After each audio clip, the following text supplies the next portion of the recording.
O'zi aslida hozir ko'rib turganimizdaqangi zamonaviy zo'r bo'lmagan. Bu zamonaviy bo'lib ketishiga bitta dona sabab bor. Indoneziya o'sha paytda ikkinchi jahon urushi tugagandan keyin musulmon davlatlar bilan o'sha Rossiya o'rtasidagi musulmon davlatlar bilan yaqinlashib boshlanadi. O'shanda Indoneziya prezidenti Moskvaga keladigan bo'lib qoladi. Keladida o'sha sammit boshlanib tugagandan keyin men deydi Imom Buxoriyni qabrini ziyorat qilishim kerak deydi. Musulmon bo'ladi, Sukarna degan prezident bo'ladi. Men ziyorat qilishim kerak deydi. Keyin u nimada deydi, qayerda ekan bu qabr? Dashi bilmaydi-da. Keyin qidirib tovushdan buyruq beradi. Keyin uni chalg'itib turish uchun bu tomonga Sukarnani Indoneziya prezidentini olib kelishadi, poyezdda olib keladi. Vaqt o'tish kerak. O'sha 3 kun vaqt ichida bu yerda chiroyli qilib bu qilish kerak. 3 kunning ichida yetib keladi poyezdda.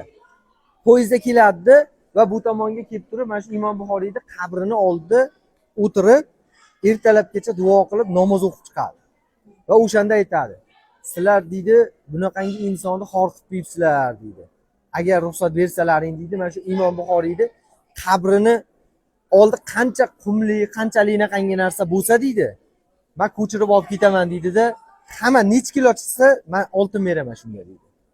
Oltin beraman deydi-da, o'sha paytdagi odamlar bunga ruxsat bermaydi. Ruxsat bermaydi-da, keyin u Indoneziya prezidenti ketadi. U Indoneziya prezidenti tomonidan pul ajratilgan degan gap bor o'sha paytda. Va o'sha paytda ketib qabri mana shunaqangi holatga keladi.